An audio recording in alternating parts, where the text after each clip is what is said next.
In this episode, we will be talking about Doctor Strange and the Multiverse of Madness. So if you haven't seen this movie, haha.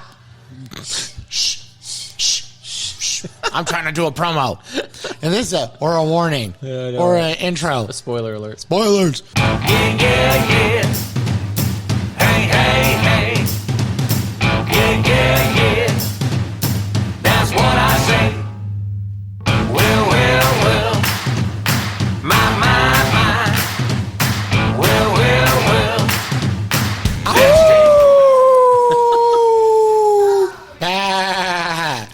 Among Wolves. Neil and David Productions, which is not a real production company because we haven't come up with one yet, presents to you the newest episode. Hello, everybody. My name is Neil. This is David. Yep. And we are drinking.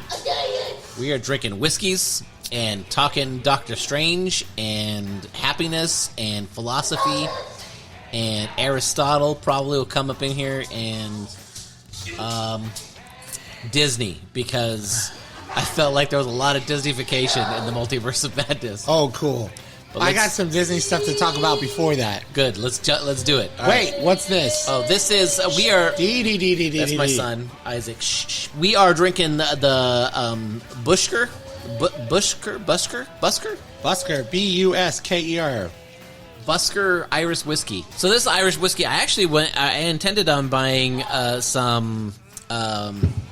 What's the Irish whiskey I like? Jameson. That's the one. I intended on buying some Jameson Black Label, but they were out. Like, Jameson Black Label currently is really hard to find, FYI. So if anybody wants to send us some Jameson Black Label, you can do so. Just slide into my DMs and I'll send you my address. I'll send you Neil's address so you can stalk him. Yes, and I will take it too. And I will take cheap whiskey if you love us and don't want to spend a lot. He'll take that Jethro T. Boots stuff. Jethro T. Boots. Found at your local Walgreens. But I was interested in trying this one because my wife is a big fan of the Irish mules. Have you ever had an Irish mule? Oh, no. It's essentially ginger beer with a good Irish whiskey and lime over the rocks, and she loves them. And she loves them particularly probably because she likes Jameson, and I usually buy the Black Label because that's the best one, in my opinion anyway. And then they didn't have any, so I tried this one, and it's what do you think? Do you like it? As you take a swig, it's not bad. It's got a little like a tang to it. Not tang, I don't know. It kicks you in the tongue a little. Yeah, well, that's because it's not $60. So. Is that the one we drank last episode? Was that $60? That sure was $60. Holy moly. We polished off about $25.50. Yeah, but that's all right. So that's what we're drinking today. It's not as good as the Tomatin that we were drinking, but still pretty good. It's whiskey. So, all right. So what do you want to jump into? You want to jump into? Oh yeah, I was gonna tell. Oh, I got a few stories. All right. What we got? So one of them, we went to Hector's house not too long ago, and we had some cigars in the back. Yeah, we did. And then what's it called? Henry was saying, "It's time to go home, Father," in a nice way. So Lisa said, "Let's go." I took the cigar cutter, cut off the end where it's all burned, so it's just kind of like, And I said, I'm going to travel with this, and I'm going to take this home. So I took it home. We put the kids to bed. Lisa's like, hey, you want to have something to drink and sit out in the backyard? You can smoke the rest of your cigar. I'm like, that's nice. And so I smoked most of the cigar. Well, I didn't really. But I kept going out because it was like windy or something. So I lit it like 4 times. And it's like, you know what? I don't need to smoke the rest of this. But while I was doing it, I was using this ashtray I have in my backyard. And I had this ashtray because my dad brought this ashtray to my backyard, because he would smoke cigars at my house every so often when he'd come over. But now that my dad's gone, and it's like I've had this ashtray here, and he doesn't use it, well, obviously. And so I was like, oh, this is kind of neat that I have this ashtray, and I could think of my dad with it. And it was kind of, like a little touching and stuff. Oh, that's sweet. So that was a Saturday, and then I think that Monday it got super duper windy and everything moved, and some stuff moved around, and somehow the ashtray fell off the refrigerator that I have in the backyard and smashed into a million pieces. So sad. Oh, man, that's messed up. And it's so funny, too, because honestly, if it happened a week before, I would have been like, oh, that sucks, the ashtray broke. But it was and like- I would have thrown it away. But because I had that little touching moment where I'm like, here I am smoking a cigar using my dad's ashtray, and it's like he left it so I could use it. And if I didn't have that touching moment, and then it's like, smash, F you, Neil. That's what I think about your feelings. And then I'm like, then I almost wanted to cry because it's just like, oh, here's that thing I was relating to my father with, and now it's gone. so then Lisa puts it's in her kitchen. It's in Did you put it with your dad? You should have put it with your dad's on the shelf. Yeah. No, he's I know. It's. She put it in a Ziploc bag, and she's like, we can put it together, and this and that. And I said, it really doesn't mean that much to me. But it's just when it finally kind of did, it's like, F you. Oh, That's so sad. I know, on the shelf. Yeah, I got a few other things on the shelf, so it's not obvious that my parents' boxes are there. Yeah. But what I do have on that top shelf, I always have a flower that I keep. I usually steal it from Lisa. So I give Lisa flowers for Mother's Day every year, but I take one of them out and I give it to my mom. Oh. So I put it on the top shelf where she is there. So then, in a sense, it's then, throughout the year, it's just this dried up flower. So I did that on Mother's Day. So I did that. But then the problem was I bought Lisa tulips. And the thing I didn't realize that the tulips would do. And so it curled. So it didn't just dry out. So it's like this flower that goes and curls and double backs on itself. And it looks so weird up there. And it's like, so it stands out where usually all the flowers are on this top shelf where it just kind of sits there. But yeah, so someday I'll figure out burying them or something. Yeah. But until then, they got a nice shelf to sit on. So no, we have a plan for that. That's the legit plan. It's the Whitney burial plan, right? Because everybody's going to be on that shelf until you have enough people that you could fit in one casket. And then just bury the casket? Just bury the one casket. You know what? Because I've seen this stuff where they're like, you can get a plot and put one casket or 2 urns. And I'm like, F you can put 15 urns in this spot. Yeah, you sure can. I'm going for the one casket. I'm going to fill that sucker with urns. Yeah, I know. I just got to tell Henry's kids about this That's so that right. they can fit us all in there. Yeah, that's the way to do it because it's getting swindled by business right here with all the funeral costs. Sheesh, yeah, and honestly, I saved so much because I went to Simple Cremations. Shameless plug. Oh, that's caramely. That's the flavor. That's the flavor I heard. That is super caramely. So, as I'm taking my first swig of this Busker, as I was pretending to drink it earlier when I was still drinking the Scotch, now I, man, that's way caramely at the beginning and vanilla. Yeah, you definitely have that vanilla notes. It says soft vanilla notes, but I do not have a soft vanilla note. It definitely ends with that. Have you ever had the vanilla flavored coffee? Yeah. Like without any creamer or sugar. Oh, no, I've had vanilla creamer in my coffee. No, so sometimes they'll sell like a vanilla flavored coffee. Then you taste that weird generic vanilla flavor. That's very much what I'm getting out of this. I actually don't like this whiskey at all. But I'm going to drink this. And then drink something else. And I'm going to drink something else. It's not that bad. So no, it's okay. It's legit sugar. So, if you like sugar and mixed with whiskey, you know what you might be able to do with this? Now, I know you usually use like a bourbon for this, but you might be able to make a halfway decent old-fashioned.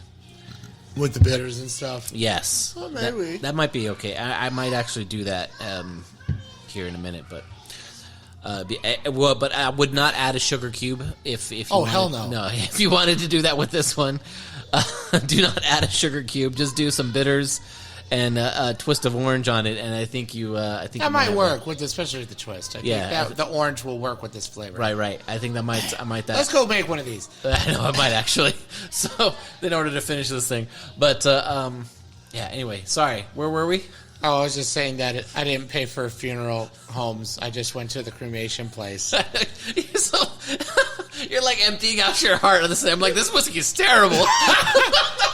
You know what, though? But I was talking about this the other day. about, or today actually, or something, about on how when they put a pacemaker in my dad at the hospital once. I was telling a story about that whole deal, which I could tell another time.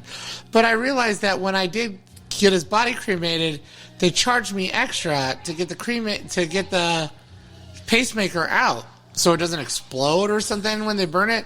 But then I just realized, like, isn't that like my pacemaker now? Yeah. Like, shouldn't I be able to get it and then I could sell it for scrap metal, if not on the secondary market for poor people's pacemakers? That's some of the sketchy stuff that I wonder about, because like they got to use that somehow. Oh yeah, absolutely. So GV, let's not tell stories about this. I think she's gonna get in trouble. No, I don't. No, not her. Because whenever we were younger, she before we had any kids, we had a lot of troubles getting pregnant, and she ended up having a massive infection in her fallopian tube, and her ovaries, and so she lost her right fallopian tube and ovary completely. It wasn't until as I got older, I was thinking, hey, what the heck did they do with all those eggs? Because I'm like, they're there, and they're worth a ton of money. So I'm like, because they're all in the ovary. So they never showed us and said, hey, here's the. No, I would be like, hey, you put that thing on ice and send that with me, and I can sell these eggs. Because women say, oh, I donated my eggs. You didn't donate them. You got $12,000 for all those things. Well, that was my concern. Is did they actually take these eggs and sell them because they could make tons of money? It wasn't until after the whole Planned Parenthood thing where I can't remember the name of the guy, where he exposed that they were selling these baby parts and stuff like that on the black market because they could. And I'm like, oh, wait a second. I was like, I wonder if they've ever done that with stuff that that GV had lost. And wow. Yeah. We better clear with GV that you can tell this part of the story. I know. We're gonna see some random Asian kids that look like GV. Why does that boy look like Gerald? Exactly. Dear baby, welcome to Jumpville. Population, you. A few things. One, I found a podcast I really like. Nice. It's called Disorder. Disorder? Yeah, and what it is, disorder. Disorder! Disorder! Started in 2017, so they've already completed their mission. And the idea is to do the Disney films in order. So they start, and only the... Release order? Of course release order. I was like, I don't know, because there's some things that take place before the thing. No, screw you. Okay. No, sorry. There's a meme that I like to use, which is funny, because it's a picture of Pete the Retailer, who's the guy on the Star Wars Minute podcast. And it says, always release order, because that's his thing. It makes most sense. Yeah. You don't watch Phantom Menace first. No. Now, here's the deal. If you've already seen all the Star Wars a million times, you could start with Phantom Menace, because you know all the stuff. Right. But you can't walk into things and then watch Phantom Menace and go to the thing and then watch Empire Strikes Back and then be like, oh, duh, it's his dad. I saw Padme giving birth in Episode 3. Spoilers alert. But you got to watch it the right way, or you're like, oh, that joke didn't make sense. Oh, it does, because I saw Return of the Jedi. But whatever. So he always goes, always release order. So what's funny about the meme is it's a meme about a podcast that's also an audio medium. So you don't know what Pete the Retailer looks like. And it's a podcast that nobody listens. Well, people listen to it, but it's not like Millions and millions. Yeah, it's not like having a meme of Father Mike Schmitz. Yeah, but it's also not like a meme of I can't even think of anybody. I was gonna say Joe Rogan. No, I was gonna use Star Wars, but they do the Anakin memes or something. Gotcha. But the fact is, it's not something that everybody. It's not a Kim Kardashian meme or something, that somebody knows. It's a podcast that's kind of niche. That's also audio. So even if you're into it, you might not know what the guy looks like. Yeah. So I use that for everything, where it's like, how do we do this? And la-di-da. What if we're going to watch the Marvel movies? Always in release order. What if we're watching the James Bond movies? Always in release order. What are we going to do this? Always in release order. What if we're going to listen to Beatles albums? Always in release order. That's my answer to a lot of stuff. So I don't know why I started. Oh, the Disney Disorder. Yes. So they started and they talked about Snow White.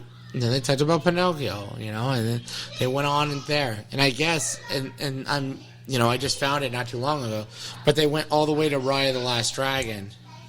Is that Wow. what it is?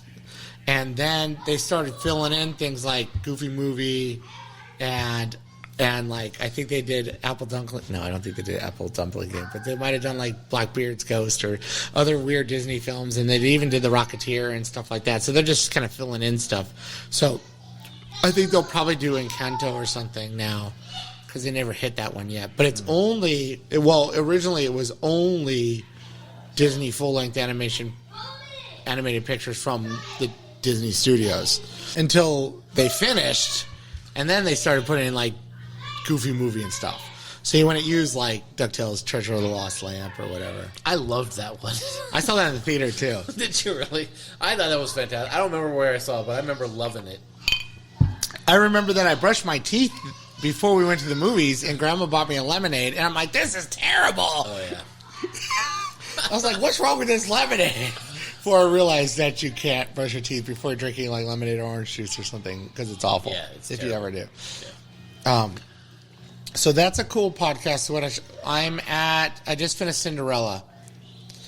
So I got a lot more to go, but I'm not listening to it very often. So I'm trying to, when I'm done, I throw it in the back of the queue for the next one. So in about less than a week, I'll do it. But when they were doing the package films of the 40s, I listened to a bunch of those back to back. And the package films, if you don't know, were after Bambi, you already have World War II starting up. So the company didn't have a lot of money. So what they did is they couldn't work on full-length features. And what they did is they had a lot of shorter features that they put together. And there's 6 of them.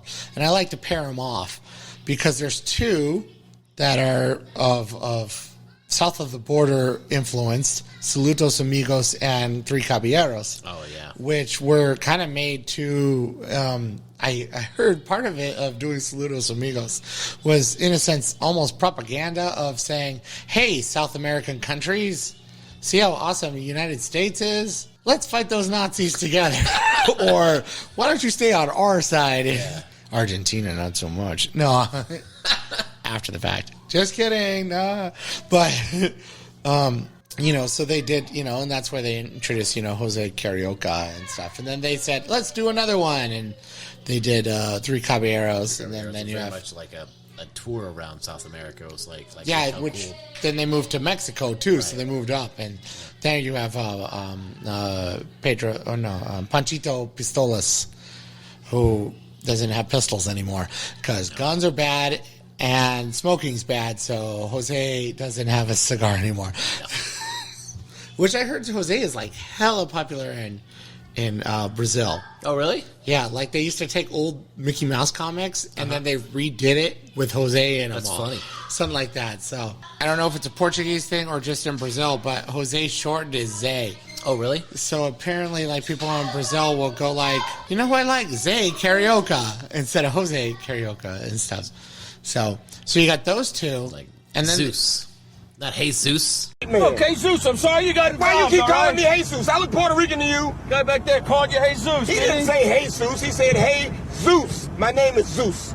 Zeus. Yeah, Zeus. As in father of Apollo, Mount Olympus. Don't. So then the other two, then there's, and these aren't in order, but 2 are multiple, what's it called?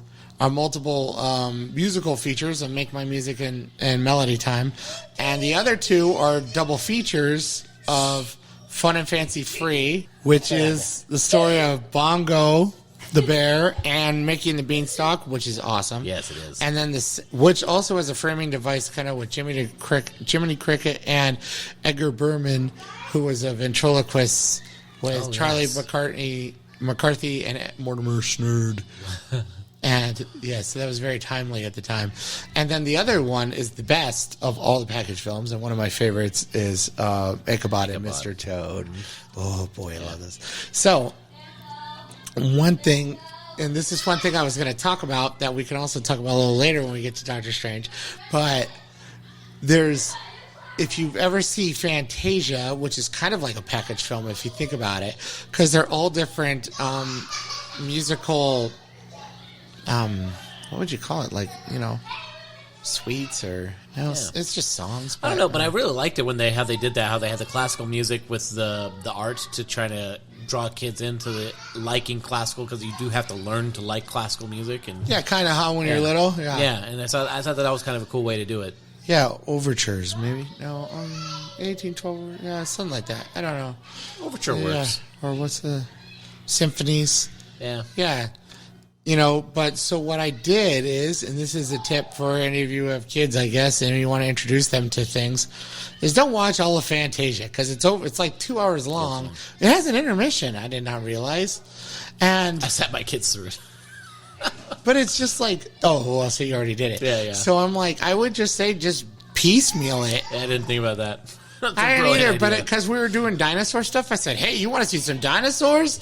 Let's watch... What is it? The thing, the Four Seasons or something, which is dinosaurs, and I showed it to Robert, and he thought it was cool, and then we watched something else, but we didn't watch them all in a row. We watched a few here and there, or maybe one or two, but that dinosaur one he liked, and then I even would start it at the dinosaurs. He's like, "Oh, I want to watch the whole thing." I was like, the 18 minutes of the galaxy turning into single cell organisms and moving on from there. Oh my god. Oh. But he was like, I don't know if he knew some of this stuff anyway, because he's like, there's volcanoes. That's all the Earth was before there had water. And I'm like, how do you know? Is that because the narrator said that? Or? But the thing that's funny, too, is since it's 1940, so you're getting 30s dinosaur information where they're like, we think the dinosaurs died because of drought and stuff. So they have the dinosaurs moving and and there's the dinosaurs dying in the heat and stuff, and it's like, oh, now they're gone, so no asteroids, no nothing. Asteroids. Which everybody knows as asteroids, but I guess, you know, in the late 30s, they wouldn't have known.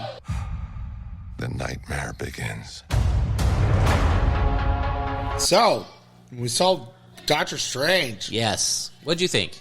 Now, I've only seen the movie. I've only seen the film once. So I did too. It's going to be First of all, I don't see movies more than a lot anymore. Yeah. You know, it's not like we're talking about The Last Starfighter here. Yeah. Oh, I love The Last Starfighter.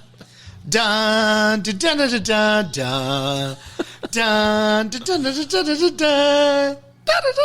Yeah, you're going to hate me because I never seen The Last Starfighter. Oh, my... I saw the Last Starfighter in a double feature with Muppets Take Manhattan. Not my favorite Muppets. I do like it, but it's not my favorite. It is the Return of the Jedi of the Muppets trilogy. Trilogies. Yeah. And as I say, Great Muppet Caper is the best. No, I like the original. So it is the Empire Strikes Back. I like the Muppet movie. Actually, the Muppet movie is really good. But it sure is. I love, but there's such a sweet spot for me. It's Great Muppet Caper. Yeah. Anyway, all right. So this Doctor Strange movie, you saw? When did you go see it? Did you watch the opening weekend? No, we saw it on Wednesday after it came out. Okay. Yeah, we saw it the weekend after for Jeevy's birthday. Yeah, that was the late showing that went out to. First impressions. What do you think? It was okay. Yeah. Like watching it, I was very aware that I didn't love it. Yeah. Like, I'm like when I saw Infinity War, I'm like, everything is so important. I know. I love everything. Where's Hawkeye? But I still love everything. And then you watch Endgame, and you're like, everything is still so important. Yep. Now they're going to throw stuff in there that would be stupid to put in a movie, but it still works. I don't know, but I love it. Yeah. But even when it's like, hey, watch Ant-Man and the Wasp, and I'm like, it's not the greatest movie, but it was fun. This one I was like, yeah, it's all right.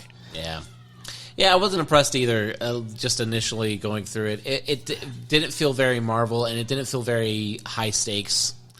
Like, the stakes were high. Even though stakes were the highest. It just didn't feel like it. We can F up all the multiverses. Right.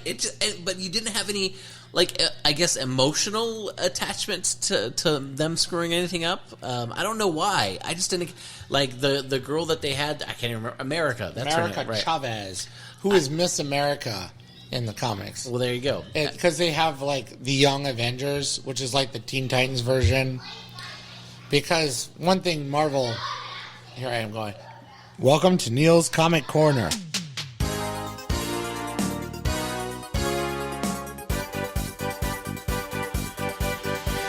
one thing that the thing is DC always had was they always had sidekicks. So you had Robin in the 40s, but in the 60s they said, we got to give everybody one. Flash, you get Kid Flash. Aquaman, you get Aqualad. Wonder Woman, well, the stories of a young woman, Wonder Woman, was Wonder Girl.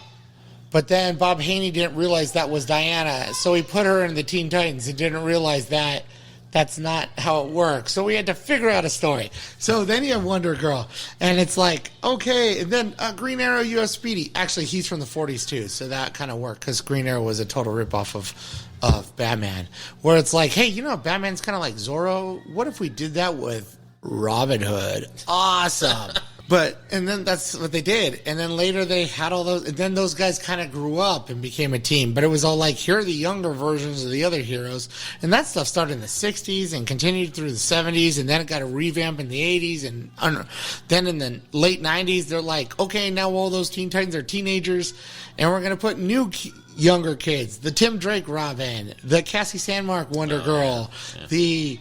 what's it called? Bart Allen's Impulse instead of Kid Flash. All these guys are the younger versions of those guys. The Arrowette, instead of Speedy. And then they even added another Speedy later. It was all these other, a third generation. And then if you count the Justice Society, the generation before, it's the fourth generation. So there was literally like 4 generations of heroes.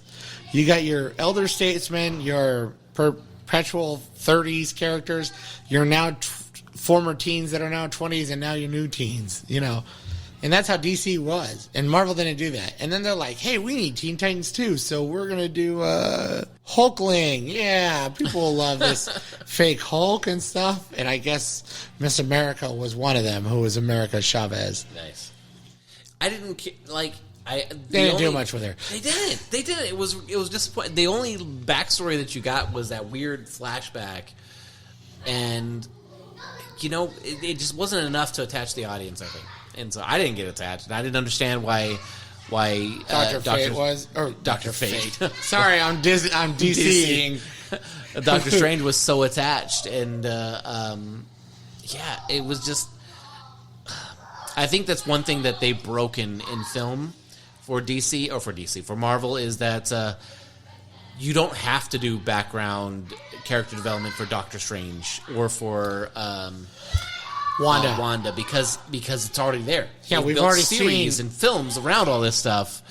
But when you introduce a new character in there and you already started the plot, like within 10 minutes of the film, you find out that spoilers. You find out that Wanda's the bad guy, right? Yeah, that came fast because it's like way fast. It's like, hey, Wanda, you want to help out? I'll put you on the lunchbox and you'll be an Avenger again because you kind of had a problem in the Disney Plus TV show WandaVision. That happened so fast because they're like, you already understand the background story as to why this is occurring, right? But they didn't do anything like that for America. All you got was her running at the beginning with this other Doctor Strange from another universe. Ponytail Doctor Strange. Yeah, exactly. And then you had that little weird background flashback with her mom's, which was also just weird to do.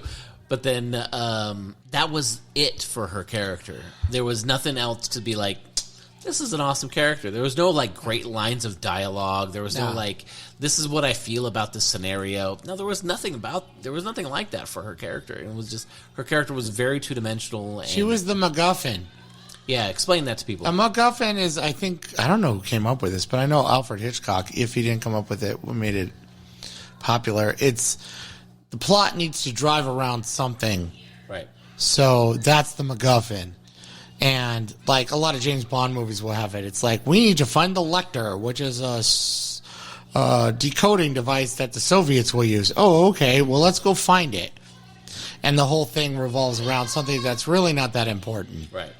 So, maybe the treasure is a MacGuffin or whatever. It's always the thing that drives the plot. Right. So in a sense, she drives the plot because she can go through multiverses somehow. That makes her important. Right. Which I found was interesting. I thought that was kind of cool. I mean, I would like you were saying earlier before the show. Like I wish they would have gone to more multiverses.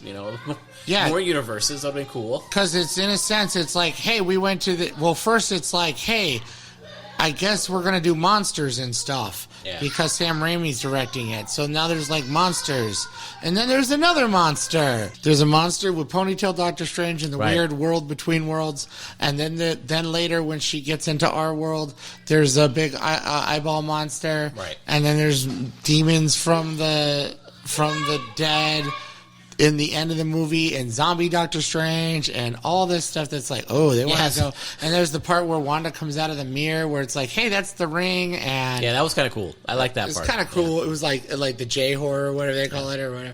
And it's like, wow, that's all. We suck people down into the puddles. That was creepy. Yeah, it's all a bunch of creepy stuff, and Like like kids should not watch this movie. No, there was a little kid in my Yeah. show.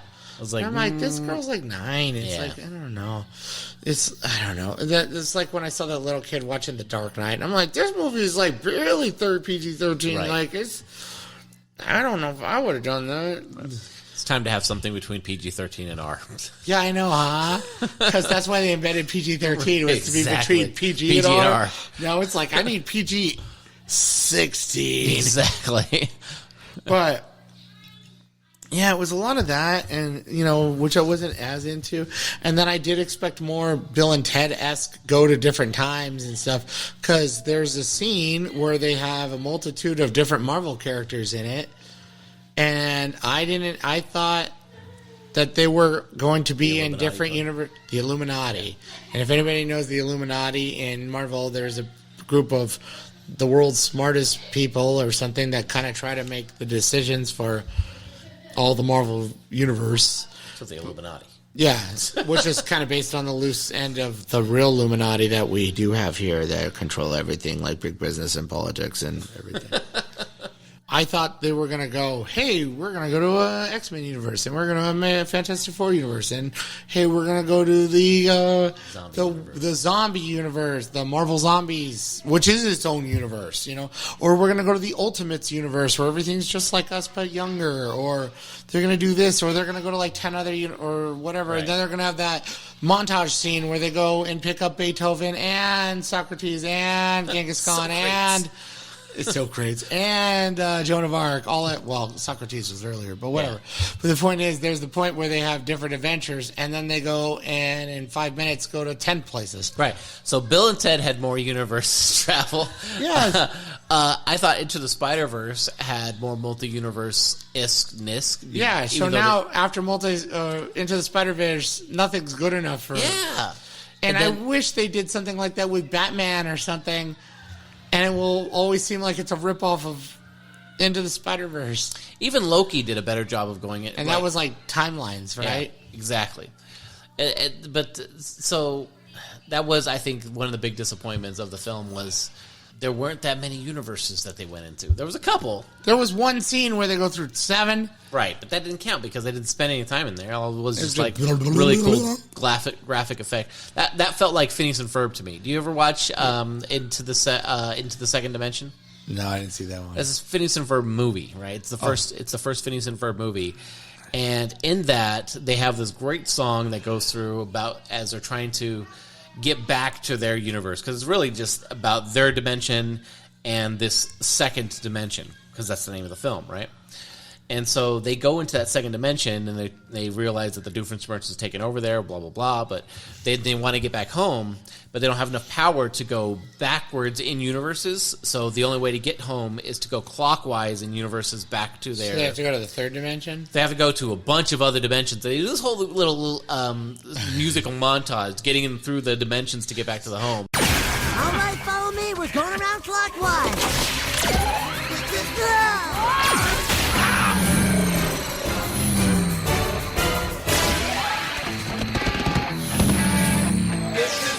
That's the changes the TV channels. Yes. Go back. I can't go back. You I can't gotta go go back. around You the go- horn.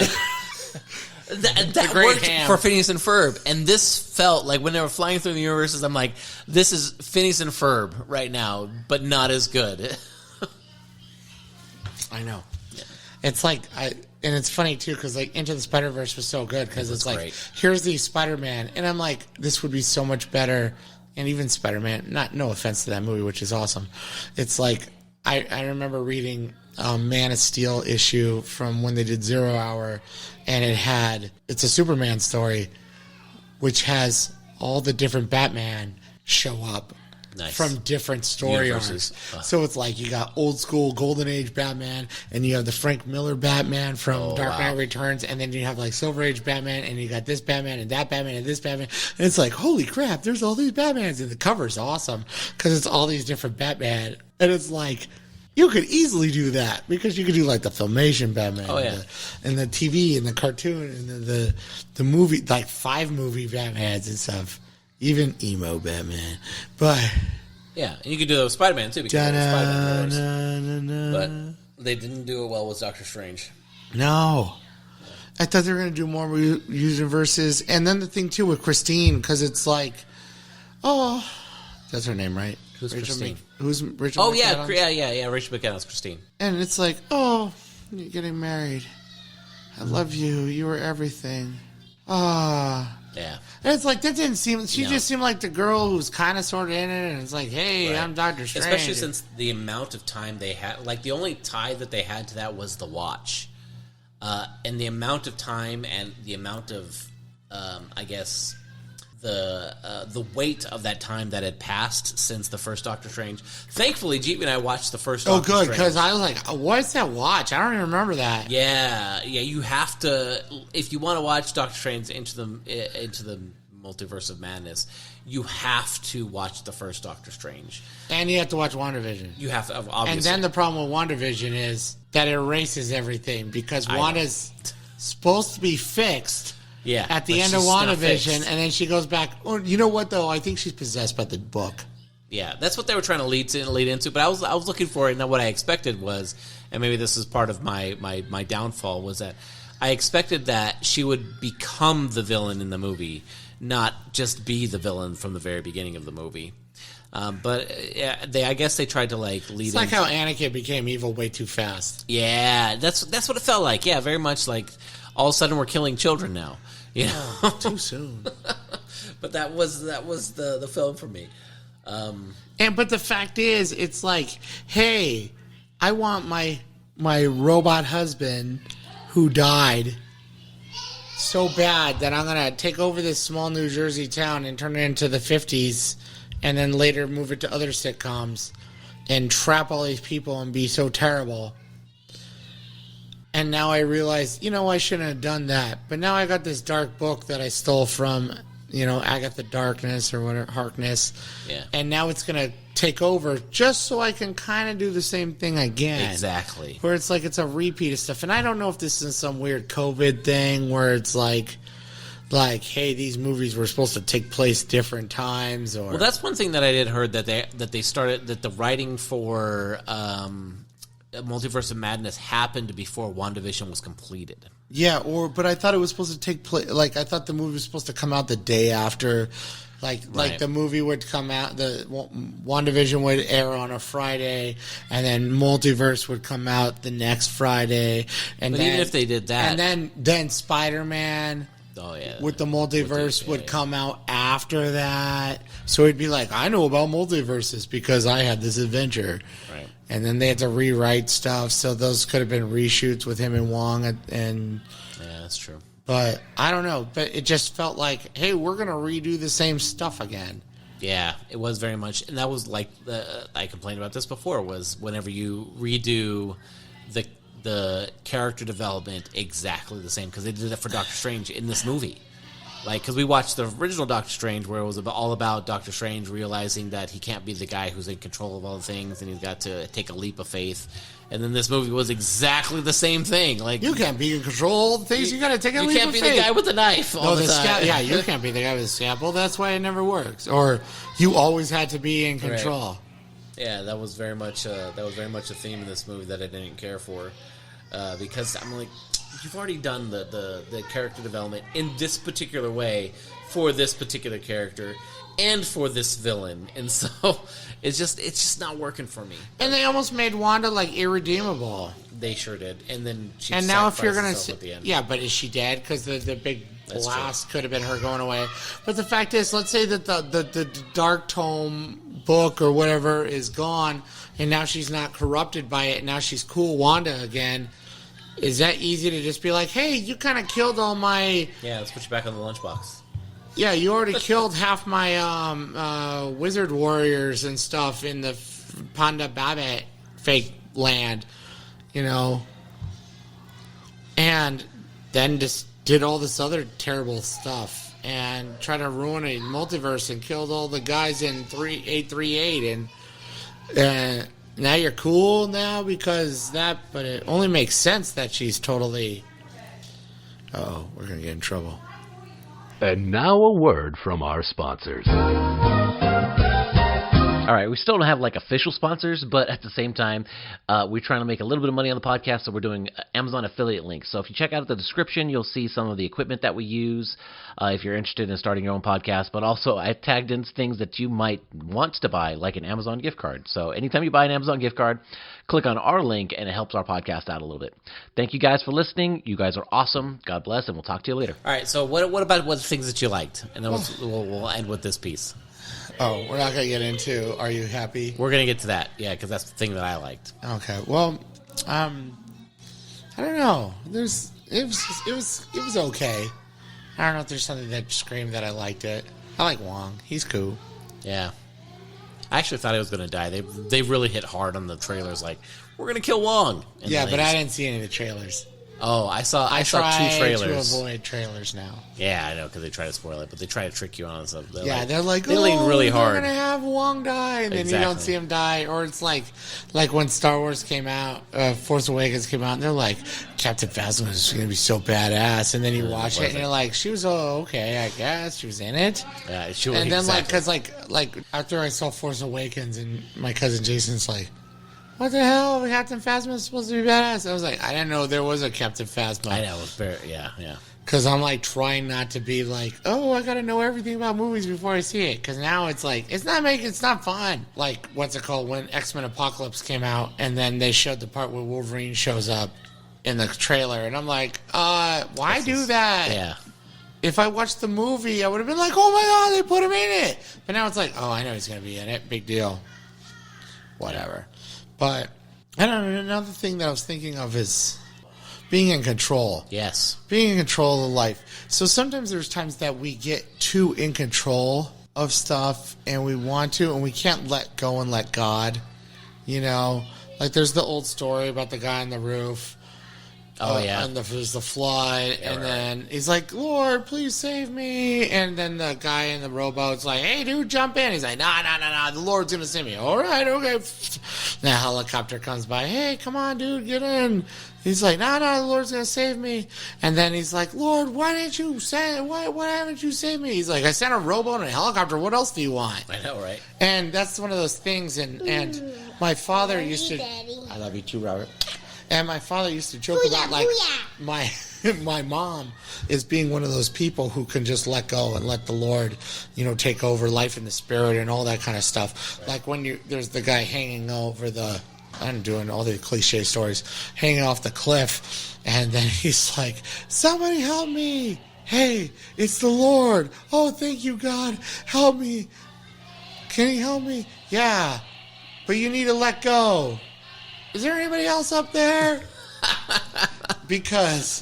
And Dad would say, your mother, if the Lord said you need to let go, when he says you need to let go, she would have. That doesn't work in audio. But she would have let go before the end of the go because she would trust God so much. Where I'd be like, no. I need to be thinking about whatever. I need to be so in control. Oh, yeah. That's me, too. I know, yeah. And I can't do any of that stuff where I let God just take over. But I kind of try to just be like, what happens. I'm much better at that now than I have ever before. Yeah. And that might be a Doctor Strange thing where it's just like you always have to hold the scalpel. If you have to hold the scalpel and be in control the whole time, maybe sometimes you got to let go and let God take over.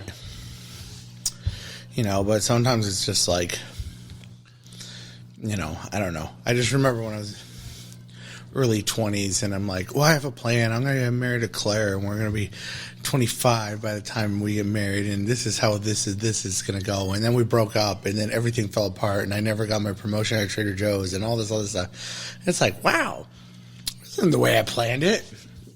And then, then I moved to California, and everything got shit. And I was like, this is terrible. I hate life. And then because of that, everything kind of worked out later, So in a sense, every time, the life lemons and lemonade kind of thing, it's like sometimes things are terrible, but if you just kind of work with it, right, it's better. That's one of the things that I liked about the movie, too, was this idea of the theme of control that they had and how they framed it around the idea of happiness, because that's the point, right? David, are you happy? Yeah, that's exactly right. Like everybody was asked that question: "Are you happy? Are you happy?" And it was all about I got to make my own happiness, and that was the interesting thing that I thought of the film, because I was very the idea of you need to create your own happiness was this idea that Aristotle very much battled against, because his idea of happiness was that's the point of human existence, right? The reason why we pursue money, if you chase down these questions, why do you want to get good grades so I can get a good college? Why do you want to get a good college so I can have a good job? Why do you want to get a good job so I can make good money? Why do you want to get good money because so I can afford these things? Why do you want to afford these things so then I'll be happy? Ultimately, why we're pursuing anything in life is because ultimately the things that we're pursuing we think will ultimately find happiness for us. But then Aristotle said, well, then if everything that we're doing is pursuing happiness, why aren't we happy? And he determined, then it's an unachievable goal. Not that it's an unachievable goal. That he said that we can be wrong about what makes us happy. Oh, yeah. And that's what I liked about the Multiverse of Madness, because Wanda was wrong about what would make her happy, and they did that at the very end, where spoilers, where she had a chance to kill that other mom and take over these two kids or whatever. She could have won right in that moment. And she realized that these aren't my kids. This isn't a real thing. I'm taking this from somebody else, and the kids aren't going to like me. Exactly, and ultimately, this is not what's going to make me happy. And I like that, because for Aristotle, we actually have to. We can be wrong about what makes us happy, which means we have to, rather than creating our own happiness. For him, it was very much tied to we had to kind of learn what makes us happy, what happiness is for us. And for him, he tied it to the virtues and all that stuff. But Aquinas takes it later, and he says, okay, you can have what he would consider imperfect happiness in this life, in these moments, and these things that you savor, in these good times, the drink with friends, or this great meal, or the Easter Saturdays, and all these things that we can have an imperfect happiness with, but that's never going to bring about perfect happiness. The only thing that brings about perfect happiness ultimately is God and being in union with Him, because we are immortal by nature. Thus, anything finite is never going to ultimately satisfy. Only the infinite can satisfy, and there's only one that's infinite. And so that this idea of, and that was what kind of I liked about the film, is they really pushed this idea that happiness is not something that you create. It's not something that you create for yourself, or B, that is determined by your surroundings, right? But they didn't take it far enough to say happiness is something that's external and infinite, that you have to kind of be guided to, or to kind of in a process of self-discovery. They ended it by saying, "Oh, happiness is just gratitude," and that's where it was this idea of that was Wong, right? He was being happy. Happiness is just being grateful for where you're at, Yeah. kind of thing, which I think breeds a whole nother set of problems of just You know, there's one thing about being content, but yeah, contentment can also breed sloth, and that's to the ninth degree or whatever. Right, exactly, and so it's not merely contentment, and it's not merely like self mastery, which is what Aristotle will ultimately say is like the happiness ultimately is in the virtues and self mastery. But it is self-mastery. Yeah, it is something that is a sign that there's something beyond us, and I think that that's what was cool. And if they had like leaned to that of like, you know, you can have moments of happiness, but you can't have perfect happiness in this life. And so savor the moments that you have. At least that kind of point would point to like an ultimate happiness, a perfect happiness. But the contentment piece, I was like, well, this is where you lost me, you know. But I thought that was cool that they played with this idea. Yeah, but maybe he's more like, hey, you know, other stuff sucks, but you know, I'm kind of happy with what we got. Yeah, you know. But sometimes that's the thing, because I mean, I don't want to be like, because I've heard the other things where it's like, hey, this millionaire or this famous rock star, right, is like, this is it. Right. All I've done is, you know... That's why there's such dissatisfaction for the people who are on top, because they thought that these things would make them happy, and it just doesn't. Yeah, because it's like, hey, famous rock star, now you're a famous rock star. And when you were the struggling garage band, and this is what you wanted, and then you're here, and now it's like, this is all it is? And then that's why they're depressed or whatnot. And with millions of dollars and groupies and blah, blah, blahs and all that stuff. And it's like... I thought everything would be great, but it's not. Yeah, it turns out it's not about pleasure. It's not about hedonism. Hedonism is not that bad, I guess. No, but back to the thing is, even if it's not even the hedonism, if it's just the money or fame or whatever, or just being the better musician that people think you're a better musician than, or the achievements that you're hoping to get, and then it's not enough, so you're like, happiness isn't there because it's not what you thought it was going to be. But then there's also the point of contempt, because it's like in my life right now, it's like before it was very much like, you know, the old term is like, where do you see yourself in 5 years? You know, and that was the way you did like job interviews and stuff. But like, honestly, like I don't even think that way. It's like everything's perfect now. And I don't want to say it like that because it's not perfect. I could work on a lot of stuff individually and spiritually, of course. But I mean, like with Lisa and the kids, I love them. I love having this family dynamic, and my job is good. I wish I made more money, but I will always wish I made more money, because you know what? Bill Gates wish he has more money, and Bezos misses he has more money, I guess, because I will always wish I had more money. But we have enough money to be comfortable, so I don't need money like I needed money at 23, you know. But it's like, I like my job. I like the freedom of my job. I like the way my kids are. So in a sense, I don't have this feeling of I need to change or to achieve more. I feel like I've achieved what I need to achieve almost. And not to say like, now I'm done. I've hit the pinnacle. But now I'm kind of like, I need to enjoy what I got. And I'm kind of also at this point where a lot of people fall into of, oh, I need to keep looking to the future to be better. And then you don't enjoy the now. Yeah. And I'm trying to enjoy the now because, like I said, like I'm enjoying my job the way it is now. Hopefully I can keep the freedom and the control I have of my office and stuff like that. But also I can enjoy the fact that now Robert's going into kindergarten, and I can enjoy Henry improving and he's speaking better and stuff. And I can watch them grow, and I'm not thinking about getting a new promotion. Well, and I think that's kind of points to, in the midst of all that, I mean, that's still what Aquinas would talked about as imperfect happiness, because you still have in those moments of like this. These are things that he would consider like you're resting in. What's the word he used?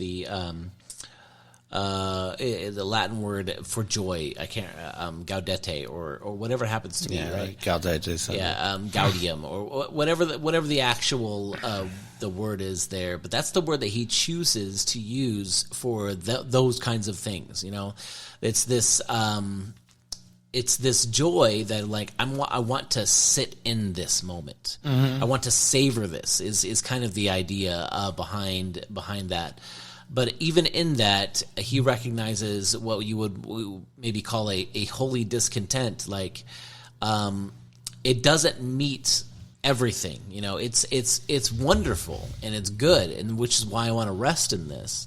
But I also know that this time is going to pass, and I also know that it's not perfect in and of itself. And it's not ultimately self-fulfilling, because no matter how much you love your wife, she's not going to fulfill you. That's not her role. You know, how much you love your kids, they're not going to fulfill you. That's not their role. You know, it's not like when we think our wife is going to fulfill us or our children is going to fulfill us, that's whenever we turn them into God in our lives, and that's the problem. We're supposed to fulfill our wives. Cut that out. Well, according to St. John Paul II, he did say in Love and Responsibility that there's a gap between the male sexual climax and the female sexual climax, and is up to male to bridge that gap. Yep. So gotta work hard, guys. Because if you're a one pump jump, you better put some extra legwork into your lady friend. Exactly. Or else the popes could be mad. Well, he's dead now, so he's a saint. He can still be mad. Yeah. But no, that's the thing. Is that the idea is that you got to make up the difference. But anyway, that's that. There's that holy discontent of like, this is great and it's beautiful and I'm thankful, but I'm not totally fulfilled, because I know that this moment I know this moment is fleeting, and I know that there is more, or this could be better in such a way. That's that holy discontent. Yeah, but right. So it's nothing wrong with savoring the moment. I'm not trying to die here and go to heaven. So, but no, I know what you mean. Right. And the thing is, so I'm trying to sit there and look at my life as I'm pretty good now. Yeah. And I'm glad I'm not thinking of what's better. Like, you ever see the movie Click? Oh, yeah, with Adam Sandler? Yeah. Yeah. He gets that remote control because he wants to get to his promotion. Right. And he does all the other stuff that fast forwards through things.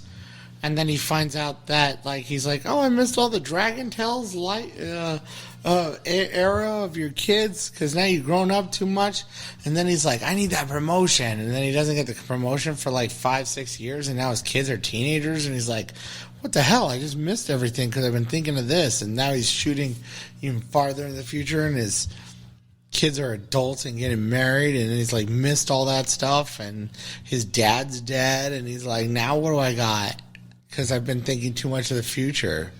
Right. Or whatnot. And that one was all about living in the moment. And again, they're grasping at this idea of savoring, because we don't as a culture. We always look for the next thing. Yeah. And savoring is good. But in that savoring, it should also at some point direct us, say, like, this is just a foretaste. This is the foretaste of what beatitude actually is, what ultimate satisfaction in God actually is. And that's why we enjoy it so much, and that's why we savor those moments. But I feel like we don't.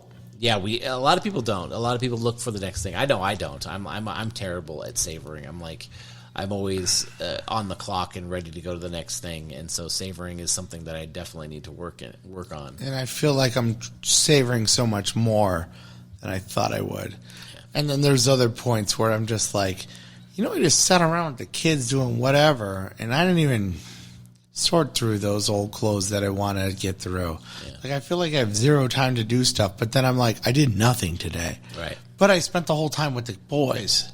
Yeah. So do I savor that time? Because if not, it's cats in the cradle, and like, I know. My boys are like, hey, I'm 22 and we're doing cool stuff, Dad, but we're not hanging out with you, loser, or something. Or I don't know. And maybe am I looking at my father he traveled, 4 days out of the week or something or whatnot. I mean, I don't know. I'm not like he's Mr. I work so damn hard. He didn't care about my family or anything, but it's just like, I don't know. Yeah.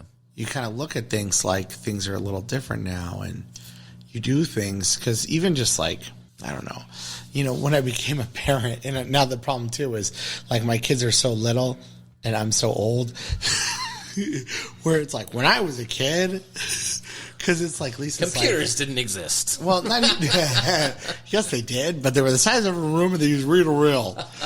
No, but even just other things where it's just like, hey, I'm going to do this and this with you, kid, and what do you want to do? Right. Where it's like, shit, when I was a kid, it was like, shut up and go in the other room. And that's, yeah, exactly. That's so much me right now. I have so many problems. I have this broken idea of like, in order for me to savor happiness, it has to be a particular way. Again, that control thing, right? Like I'm very much Wanda in this story. Like I have to build my happiness and it has to look like this, and this is where I can savor, right? Mm-hmm. And that's one of the things that Aristotle's like is like, no, you need to pay attention. And because things do happen to you that are external and outside of your control. And you need to pay attention to those things and to be able, that's what happiness, Latin, happenstance, the idea of like the things that are occurring, which I think is a bad definition of happiness, but whatever. So, but the things that are occurring do affect you as a person. And you can learn in those things what it is that leads to your happiness, and you can savor in those moments. Or you can choose to say, no, this is what's ultimately going to make me happy, and could try to control those moments, which is what Wanda was doing in the film. And that's why I like that they played with that, because I'm very much that person. I have to control things in order to make my own happiness, which is very anti-Christian, but that's the Nietzschean world that we've built amongst ourselves. In order to have happiness, you have to have power. In order to have power ultimately means control. And so remember Scarface. What I try to tell you, this country, you got to make the money first. Then when you get the money, you get the power. Then when you get the power, then you get the woman. Because you know what I would do with power and money? Get women. Yeah. Don't tell Lisa. Don't tell her. I think she doesn't listen to this. All right. Yeah, I know. We can say whatever we want. Our wives don't listen to this stuff, so it's okay. And we have 32 people who listen. Who are awesome. You 32 people, you. One including Terry Love. Mark that on your bingo cards. I got to put on a new bingo card. Good old Terry Love. Hey, another shout out to Mike Castor. Oh, yes, Mike Castor. Yeah, He told me he listens to our show. Nice. Oh, Mike Castor's a seminarian in our diocese. Good for you, man. I've been praying for you. You reached out an email recently. Oh, really? Yeah, or a DM on his OSV media platform, and he asked for some prayers about just this school and things like that he's going through. But yeah, so praying for him, and other shout-outs like AJ Solis. He is being ordained a deacon next week. Oh, what's it called, though? And Jacob Nee as well, a transitional deacon. Yeah. The 1-year deacon program. Yeah, yes. And on their way to the priesthood. So congratulations Good for to you fellows out there. AJ, I know AJ for so long. Yeah, praying for you guys. You're a good couple of men. So Jacob Nee is the former Episcopalian coming into the church, married, and becoming a transitional deacon to enter into the priesthood ultimately. So what's funny about Jacob is the poster of seminarians that they have at church is Henry will see that Jacob has a slight resemblance to my father-in-law. Oh, that's funny. He doesn't look too much, but enough that he's, a little bit older and has glasses and the haircut similar. So, like, Henry's like, that's Papa. Like, but for some reason, Jacob loves AJ. Oh, that's so funny. I don't know if it's just the big burly face with the beard and, like, well, AJ, you know I love you. Like, you're a cuddle monster. Like, it's like awesome. But he's just like, he kept pointing at his picture. That's so funny. So I'm like, yeah, I know you like AJ. You'll meet him someday. But I've known AJ for years, so it's AJ's cool. awesome. So I've always liked AJ. But yeah, but it was funny too because Castor, which was funny with him because he was known as Handsome Mike at the Newman Center. Nice. Because there were more than one Mikes, and he was Handsome Mike. That's funny. Gerald used to play football with him. Oh, really? Yeah. I don't know if that was Valley or Green Valley or one of these high schools. I don't know at some point. Gerald went to Green Valley? Yeah, for choir at one time. I was going to say, Gerald's from the West Side. Right. But he went to one of these schools for choir program. I don't remember which one because I'm a bad friend. You're a bad brother-in-law. That's true too, and friend. that's also true. And he played football, I think, with Michael Castor.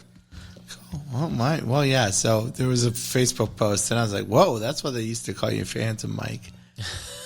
And he's like, "Oh, that reminds me back in the Newman days." Yeah, cool. But all right. you know, and speaking of Newman Mike, shout out to Mike Kershaw who had a baby a while ago. He's also on our softball team, but he hasn't been because he has a baby. But don't worry, Mike Kershaw. We'll see you soon. Yeah. And speaking of other Mikes who play softball with me, my boy Mike Lang. Mike Lang, what up, Mike? Yeah. Who was in David's wedding. Sure was. Party. Mike's our pitcher. He's the man. I love it. He's awesome. Yeah, him and me and Vincent and my cousin Jason, we all hang out after. Vincent texted me if I could fill in one of the sports ball things. Real quick, Mike Lang said, "Oh, don't worry, I'm going to get David to play sometime." And I said, "Yeah, no, you're not. David doesn't sports."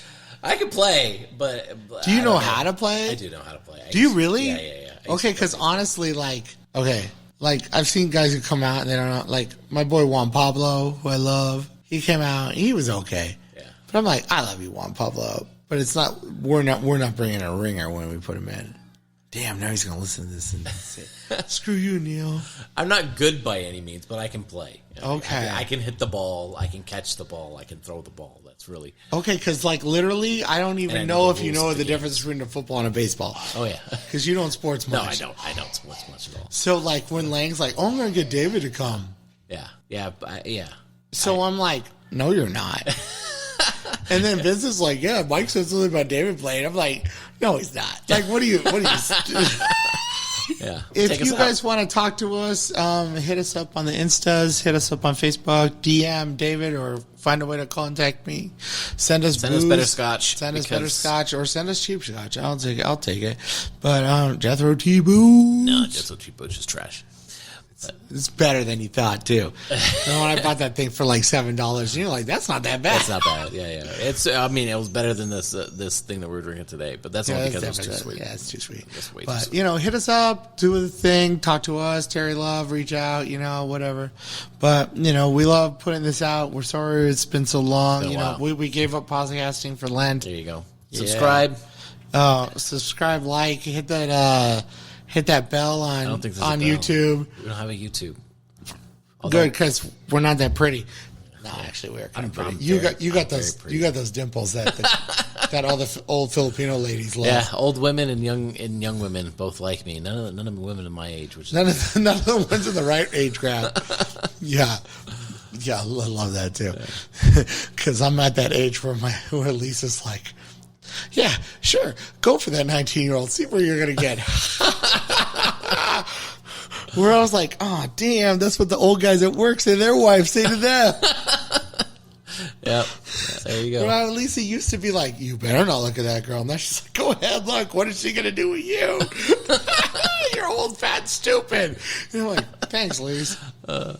But back to real life. Yeah. All right, hit us up. We love broadcasting. And I'm sorry we didn't get too theological. We did at the end. Yeah, a little bit. More philosophy than, but keep listening because someday we're gonna have the bishop on. You never know. Yeah, we're an auxiliary bishop. Oh, speaking of which, did you hear the Diocesan Conference is coming September 9th and 10th? The keynote on Friday night is going to be Scott Hahn.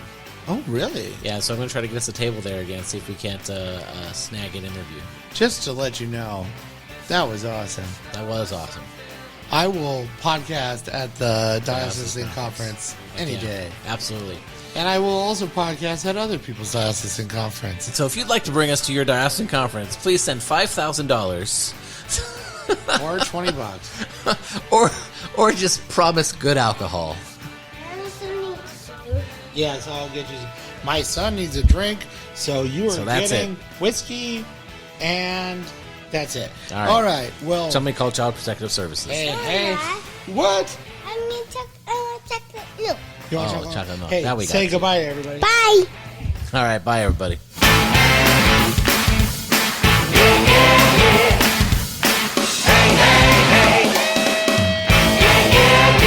You're old, fat, stupid.